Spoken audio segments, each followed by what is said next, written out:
Il était une fois en l'an 4 après Bitcoin Christ, deux amis au restaurant. L'histoire ne dit pas, mais c'est sûr, ils étaient complètement pétés. Le premier, Billy Marcus, dit au second, Jackson Palmer, tiens, si on faisait comme le Bitcoin? Ah ouais, grave. Par contre, c'est moi qui choisis la mascotte, hein. 3 hours later. Après 3 heures de développement et un petit tour sur Reddit, le Dogecoin était né. Aujourd'hui, grâce à Elon Musk, vous savez, le troll le plus riche du monde, Dogecoin pèse 50 milliards de dollars.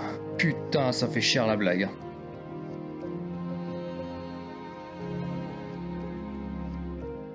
Mais du coup, c'est quoi le Dogecoin en vrai? C'est tout simplement un copier-coller du Bitcoin. Bon, en même temps, en 3 heures de temps, hein, ils vont pas réinventer la poudre. Avec une toute petite différence, c'est qu'il y a moins de frais pour les petites sommes, les pourboires quoi. Ils le revendiquent sur leur site. Les likes sur les réseaux sociaux, les gars, ça sert à rien, donner plutôt des centimes. Hein. Au moins que ça serve à quelque chose quoi. Dogecoin revendique haut et fort son inutilité. Aucune mise à jour depuis 2019. Zéro innovation. Walou, que dalle, que chi. Et on pourrait se dire, oui, mais c'est rare, donc c'est cher, c'est parce que du coup il y a une quantité limitée de Dogecoin, un peu comme le Bitcoin. Oui, parce que la limite maximale du nombre de Bitcoin en circulation, c'est 21 millions. Le Dogecoin est limité à 100 milliards de tokens en circulation. Enfin, ça, c'était à l'époque, à l'origine. C'est ce qu'avait dit Billy Jackson, mais depuis, ça a changé. Du coup, tous les jours, il y en a qui sont créés et actuellement, il y en a 130 milliards. Ouais, mais vu le prix du bazar, ils doivent être quand même blindés, les mecs, non? Eh ben, d'après la CNN, Billy Marcus a tout vendu en 2015 pour s'acheter une...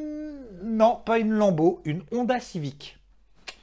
Voilà. Et Jackson Palmer, alors du coup, j'ai essayé de fouiller un peu. Et quand tu vas sur le site dogecoin.com, tu cliques sur son nom pour avoir un petit peu plus d'informations sur le personnage. Voilà sur quoi tu tombes. Traduction, barrez-vous, y a rien à voir. Ça fait des années que je suis plus dedans, dans la crypto et tout, j'ai tout largué. Donc laissez-moi tranquille. Donc la prochaine fois que t'as un peu la haine quand tu coupes ta position avant ton deuxième objectif, ton TP2, bah dis-toi qu'il y a pire quand même. Mais alors, pourquoi ça bourre autant? Première raison, cette hausse fulgurante du Dogecoin est largement liée à l'un des hommes les plus riches du monde. Alors non, ce n'est pas Bezos, ce n'est pas Arnaud, Musk. Oui, il publie régulièrement sur son compte Twitter des commentaires très positifs, Dogecoin to the moon. C'est d'ailleurs plutôt à prendre au second degré, mais il y en a qui le prennent très au sérieux et à chaque fois qu'il tweet un peu sur Dogecoin, bah ça pump. Donc pour faire simple, Elon pump le Doge. Deuxième raison, le Dogecoin c'est pas simplement une copie du Bitcoin. Non, on est largement au-delà de ça. C'est même bien plus que ça.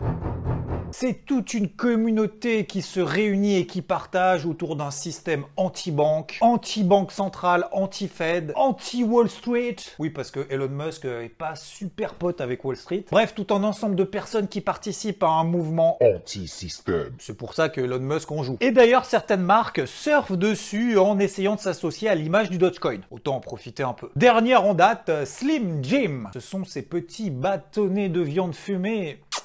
C'est un symbole de la révolution pacifique. Alors à l'origine c'était tellement une blague qu'ils ont vraiment voulu aller jusqu'au bout et l'alimenter le plus possible. Et c'est devenu, comme le dit Emily Parkett de Coindesk, une victoire de la croyance collective. Une volonté de participer à la folie au-delà des limites. Une auto-alimentation que la blague devienne de plus en plus grosse. Et plus c'est drôle, plus ça attire des gens, plus la blague est grande, plus il y a de gens, etc. etc. Aujourd'hui, le Dogecoin pèse 50 milliards de dollars de capitalisation. C'est la 6e crypto la plus grosse au monde. Alors pour se donner une idée, c'est autant que la valorisation de Ford, les hôtels Marriott, eBay, Twitter, enfin à 2 milliards de dollars près, même si oui, on peut pas comparer la valorisation d'une crypto avec la valorisation d'une entreprise, ça n'a absolument rien à voir, mais c'est simplement pour se donner un petit ordre d'idée quoi. Ça reste quand même cher. Hein. Oui, mais on dit quand même les blagues les plus courtes sont les meilleures, donc là à un moment donné...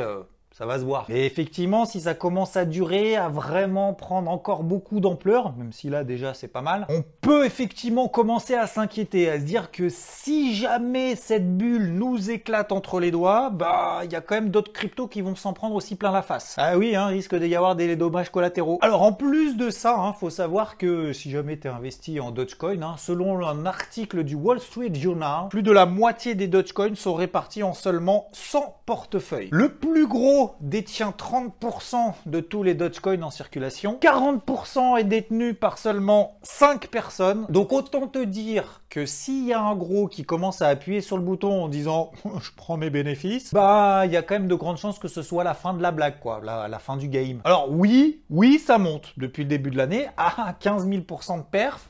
On peut dire que ça monte. Il y a même des journées où le truc il fait x3. Donc oui, ça fait rêver. Oui, ça donne envie d'y participer. Oui, ça donne envie de rigoler aussi. Et oui, ça peut encore durer. Oui. Ça fait beaucoup de oui. Mais la question est, the question is, à quel prix es-tu prêt à participer à cette blague ?